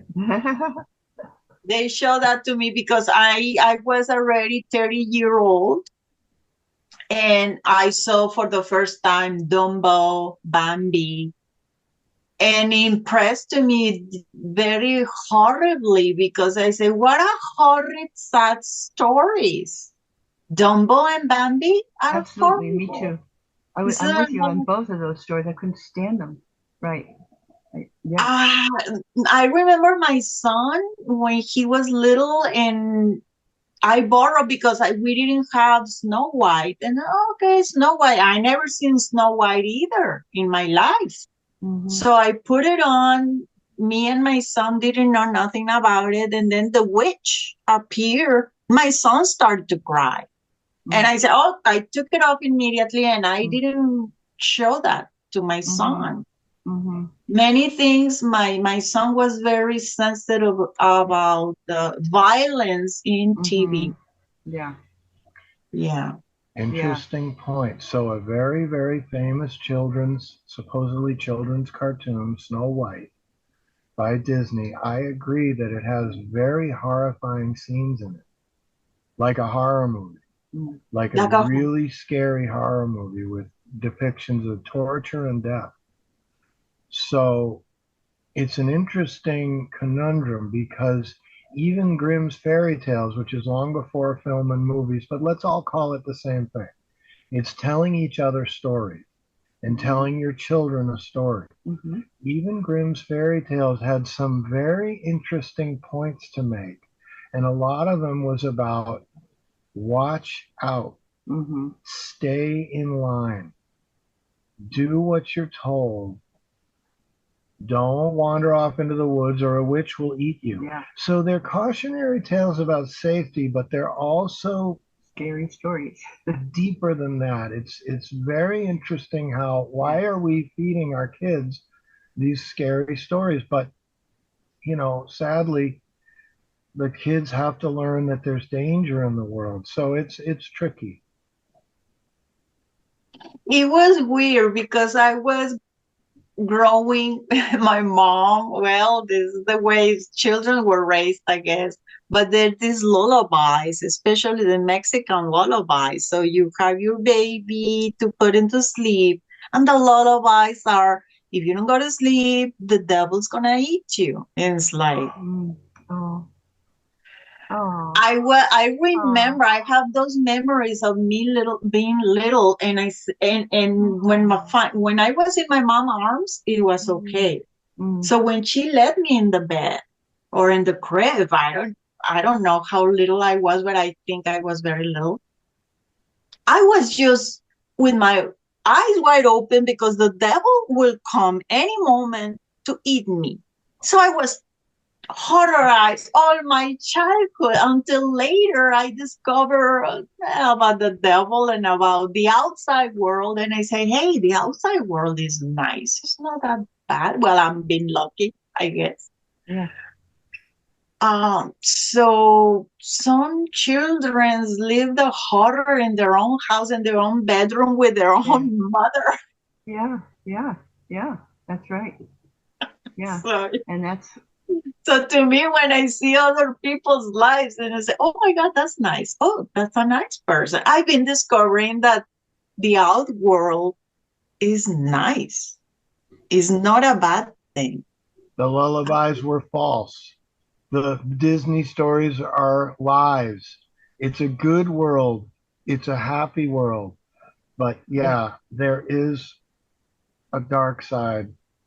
But maybe it's up to us to try to find the light and be the light. Yeah. Yeah. That's certainly the name of the game this century, anyway, this, and certainly this week, yeah, the light is everywhere, and people are waking up to it. You know, it's an interesting metaphor, this dreaming and waking up, and what do we think of? What's the last thing we think of before we go to sleep? And what's the first thing we think of when we wake up? You know, this is up now. Everybody's talking about it in different ways. Yeah.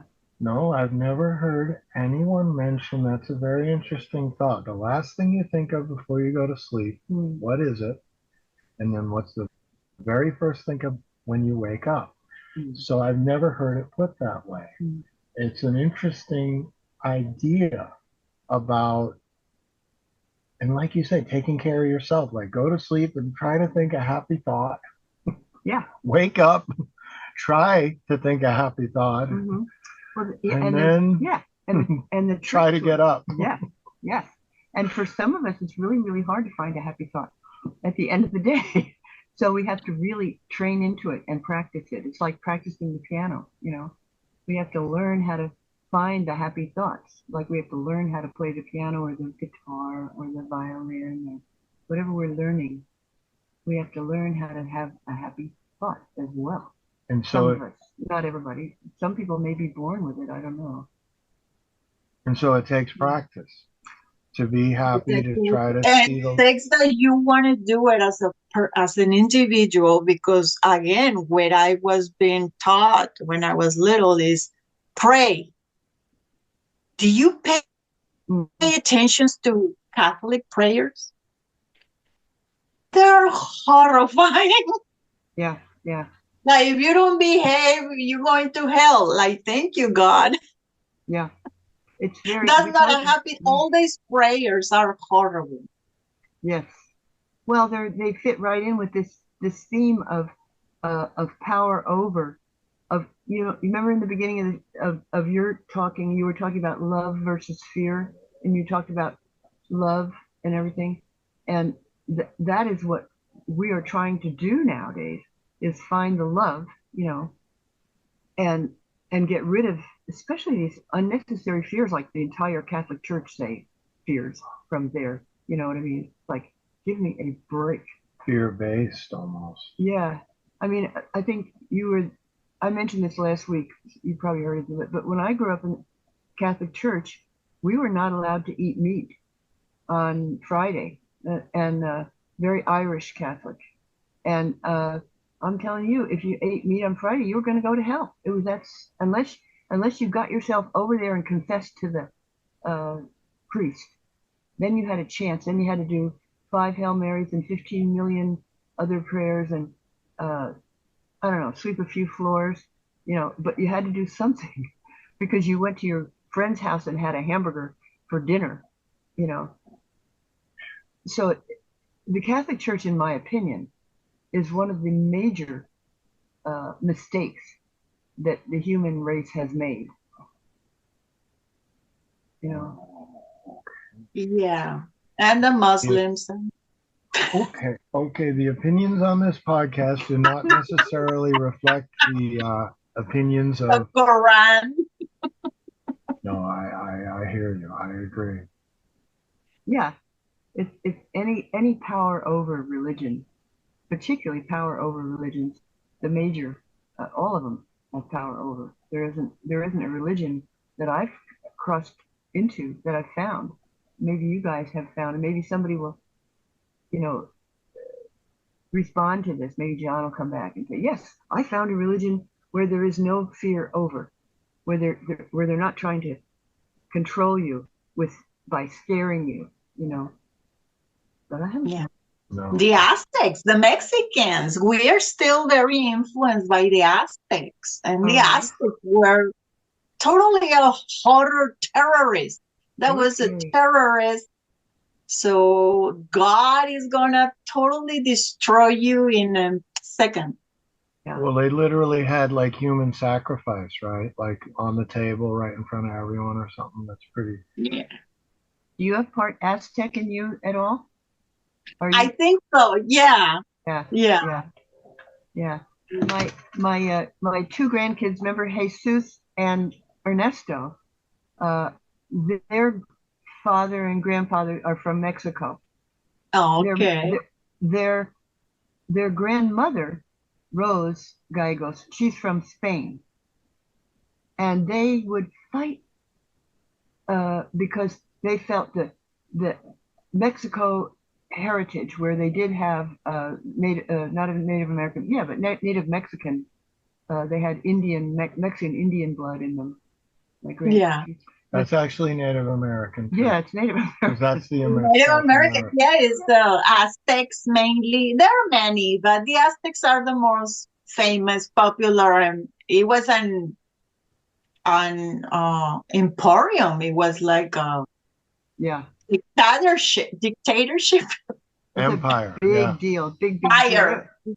They were very developed. They had culture that was very developed, I think. And they were warriors. And they were conquerors. Yeah, They were just conquering, conquering, conquering. right. Yeah. Well, one of my points that I was going to bring up, if I may, I was going to, with you both permission, read one little blurb from this book here, which is by Bruce Lee, called Oh, the yes. Tao of Jeet Kune Do.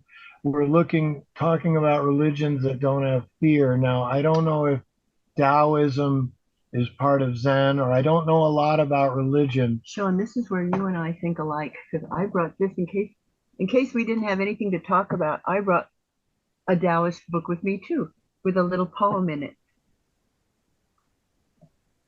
This book is called Tao Te Ching.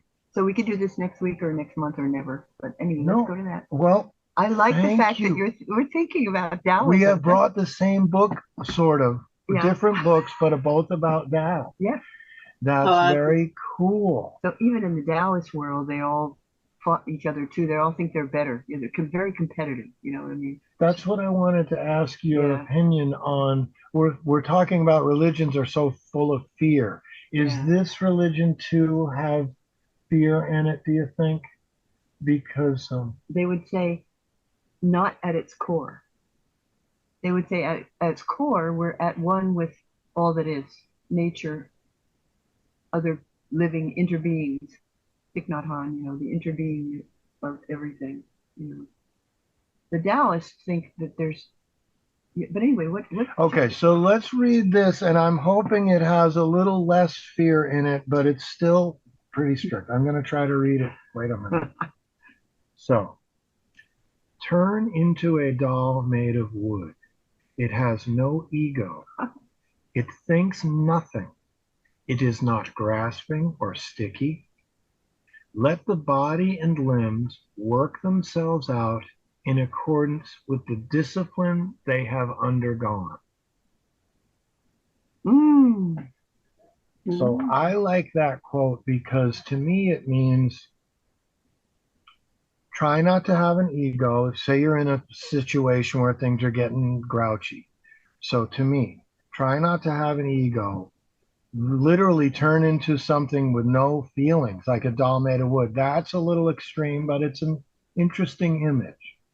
So turn into a doll made of wood, no ego, not grasping or sticky. I like those words because I don't know if his poetry or his English was weird, but who says that? I'm not grasping or sticky right now, but you kind of get it. Then let your body and limbs work themselves out in the way that they've been trained. In other words, like you said, practice going to bed with a happy thought. That's training almost. Practice waking up. Remember to try to train yourself to be, in a good mood on when you wake up. So then when you get in your grouchy mood, just react, but try to react. It's hard to explain. I actually don't have it down yet. You have to just take a breath. Yeah. Well, I have something to say about the Bruce Lee. Well, first, Bruce Lee was a champion of everything, and he was a warrior, and nobody win. So he was a winner already. He don't feel fear, of course, but if you're a whimper, scary person like a mouse, you cannot think like Bruce Lee. Yeah. Yeah. That's right. Absolutely. Yes. Believe me, I agree. I've found many hypocrisies in his writings. One of them, one of his writings, many hypocrisies, Mhm. but all of the greats, even Jesus, if you look close enough to what Jesus said, I bet he backtracked on a few of his things, or he screwed up too. I'm imagining. I don't have any examples right off the bat. Well, he was part human, so guessing is safe to guess. That he might have said some Yeah. things and done some things a Yeah. little different, but Bruce Lee He went in definitely, the temple and chased everybody out and yelled and screamed at people who were too money wise. Remember? that day he smashed up the temple. So Yeah. he, even Mr. Yeah. Peaceful, Temple. lost it. Yeah. Yeah. Well, I guess Jesus put a bad example, letting himself being crucified. Like, why? Yeah. He Yeah. wanted to show us that. I know. So, Why what did was his he? point? Okay, let's get crucified. I know. That's a really good. Yes. Yeah. Yes. So, what did you think about? What is your take on that? What did you? What? Talk a little more about what you thought about that. Well, that's a very bad example because he was already illuminated God. Uh huh. So Theoretically. God is only pure. Well, they say we are energy, but we Yes. still feel any Yeah. harm or Yeah. we Right. still hurt. Yeah. So if he didn't hurt being crucified, like good, but we are the simple mortals, like simple ignorance. Like, so if he wants to be illuminated, then I don't know, his teachings were Well, crooked. well, yeah, but get back to your point. I mean, that's an interesting. I've never heard anybody ask that, and that's a very interesting point. If he was so smart, why wasn't he rich? That's what my brother says to me a lot, or used to say. If you're so smart, why aren't you rich? But if he's so smart, why did he get crucified? You know what I mean? That's a good question. Plus, why they say God is love, God is good, and God loves us? Why he didn't love his own son and do something good for him? Like he never hug him or do something nice to Jesus. He just throw it to humans, like Virgin Mary and Joseph. And as far as I know, Joseph wasn't that great of a father. Yeah, Stepdad, yeah. he traveled around though. The thing is that he did a few good things that Joseph Abba. is Remember, like in the Bible, he called him Abba. history, yeah. Joseph wasn't good. Huh? I didn't follow Joseph. You have another point there because I had to read the Bible, of course, in my Catholic school and New Testament, and they didn't mention Joseph much. I think he was there at the very end. My theory about this, Meshe, and I'd love to hear either of you say something about this, is that um, Jesus of Nazareth did not die on the cross. He only passed out, and all of his friends knew that they were going to that because the Romans were so crazy about it, and the whatever they call the Jewish government people, and so he and his friends figured out, okay, they're gonna want to crucify me. I'll go, and then so you just pass out, and we'll get you down there really fast. And I think that's why they think he rose from the dead is because he passed. They let him up there only long enough, like a gesture, like a bit of theater, you know. And then they got him down really fast and took him to the temple. And then Mary of Magdalene went in there and saw him, and everybody else saw him because he wasn't dead. He was just, it's after somebody passes out, you know. You get put on the cross, you pass out, you know, probably. You know, that's my theory. But it does. What do you think about that? I think why it was necessary to show us so much violence Yeah. against one illuminated Yes. person. Yeah, I think Like that's the he question. was, so even the Bible said he didn't do nothing wrong. Like he was okay. He was nice. He was a nice guy. Why we or these people around him was so violent around him? Why the Bible describes so much war, so much violence, so much killings? Oh, the power. Well, There's no there's not a hope. There's the Bible. You read the whole Bible. I've been reading not the whole thing, but enough. And there's not a hey, okay, it's gonna be a good thing, happy ending. There's no happy ending. It's the apocalypse. It's the revelations. It's gonna be like 3 million disasters before humanity reach anything Hmm. good. If so, it seems like we are just condemned to being held because if you don't gonna behave nice, like if you keep saying, "Oh, you know what? I'm gonna be a criminal all my life. I'm gonna be a mean ass person." So, okay, stay in hell forever. Okay, what? Stay in hell forever. Oh, yeah, yeah, yeah. Well, Yeah. let's go There's back no to hope. I don't see hope. okay. So your point is the Bible and the religion is not very hopeful, and you're looking for like, okay, where's the good in this? Her point was related in that her point is more theatrical. Like he was up there and he didn't actually die. He got close. He was a mess. They dragged him into the thing, and that's why he escaped 3 days later. Where is he? He's risen. But hers is hopeful, like he actually didn't die. It's actually okay. They didn't kill him. So even there, she's trying to interject hope into a very hardcore, hopeless story. And she's having a hard time because I'm sure there's a lot of people that, oh no, that's of course he was dead. A lot of resistance. So her input is let's make this a little better of a story. And so it's up to us to find hope in religion and make a religion that's hopeful. If there is such a thing, religion may be simply a tool to keep people in line and to keep them paying and working. I'm not saying it is, but it certainly could be that. Conversely, there is good sides. Religion is a tool to say, help your brother, give to the poor, because all religions do say that too. You got to give religion some credit. They feed the sick, help the poor. They do that. They do believe in it. Do they?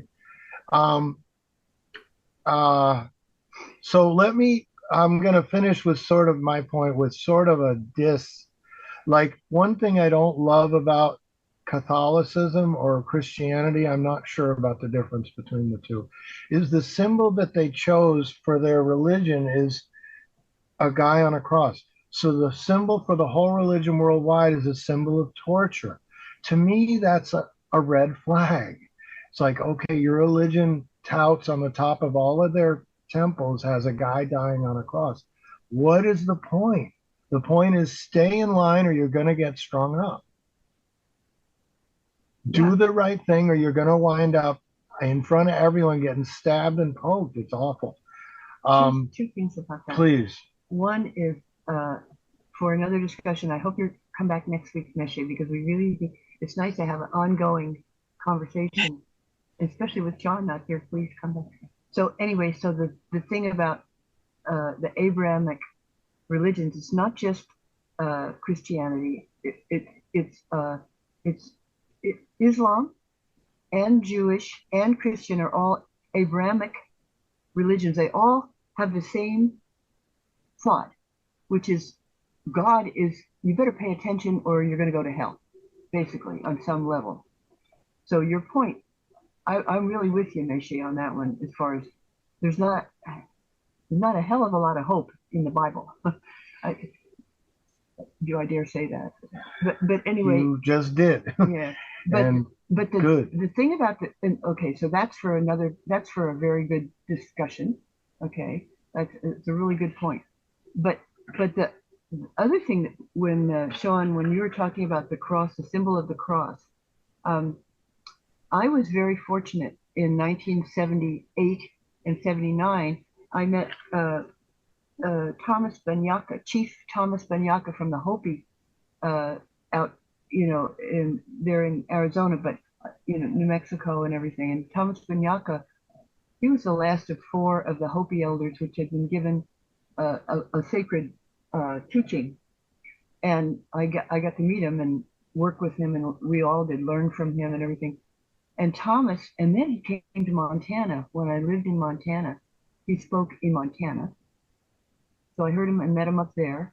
And then I also he spoke all over the place in Colorado, at Atlanta, a retreat center in Crestone. He went to Crestone, Colorado, and what he said in all of these different places in different years, Thomas Banyaka, who also spoke for the World Health Organization, and he was a highly eminent, regarded Hopi elder.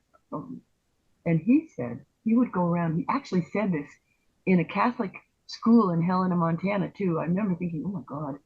He was talking about the cross, and he said, we don't use that symbol. He says that's not a safe.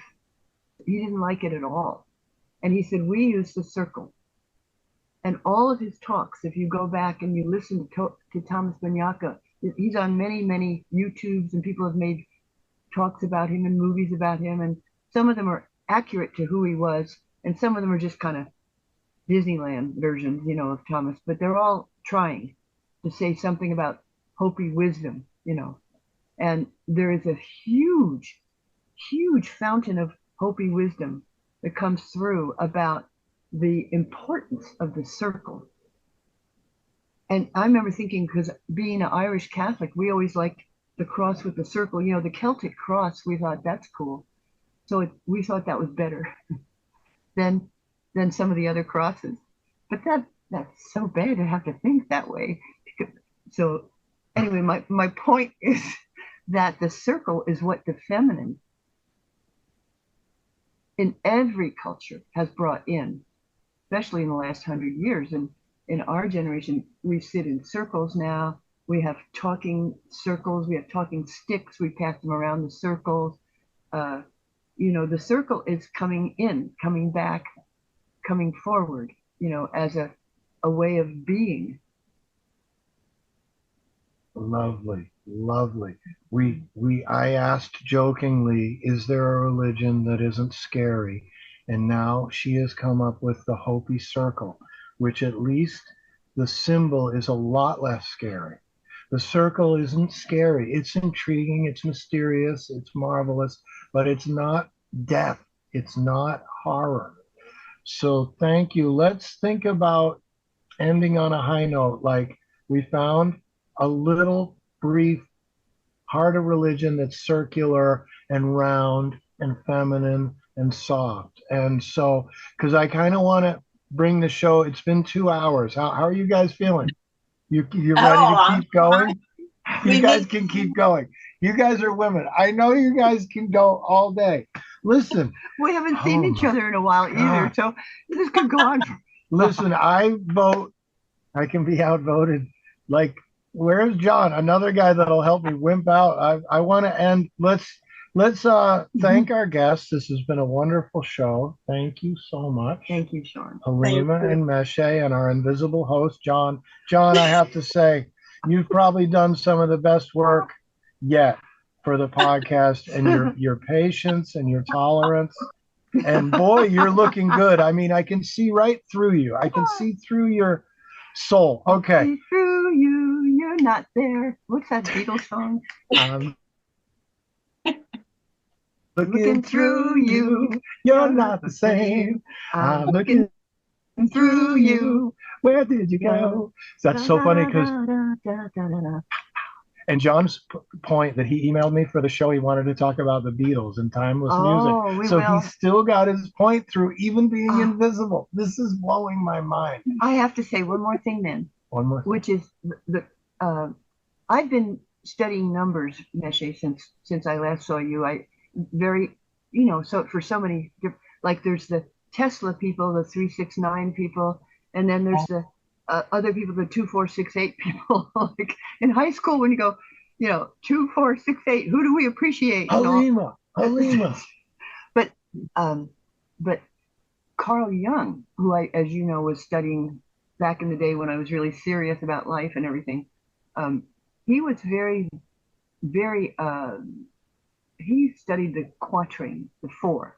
The number four was very important to him because he saw it as a stable thing, like a building has four corners and on like that. And there's something about the four levels of the psyche, that are sensory and emotional and intellectual and intuitive, and so that's why I was hoping that you would come back and that John would show up next week. We would have four people. Let's make it a goal. Let's make it a plan. No pressure on anyone. I try to keep it fun. And if one of us doesn't want to be here, we could be like John next week, Yeah, just turn your camera on and go do whatever you want, as long as your image is there. No, just kidding. Good. Great show. Thank you for coming. Thank you for being here. And I really enjoyed it. And thank you, John, for not being here. I'm kidding. Thank you. That was a joke. We miss you, John. He is one heck of a leader. I tell you, go for it. Make it a good one. Bye. That is the Taoist. Okay. Because of that, Sean, you said one heck of a leader. So I really should do this. I brought a poem from another Taoist, okay? Because John is being a Taoist. I'm not going to say his name, of course, because we're not allowed to say last name. Because you never know. Okay.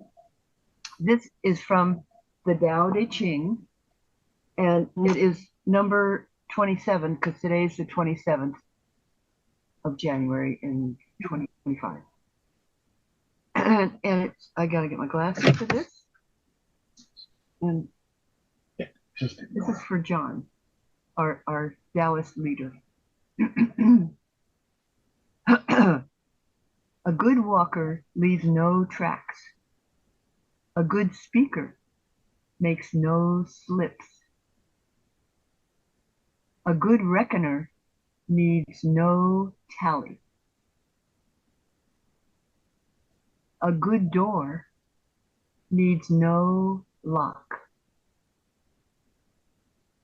Yet no one can open it.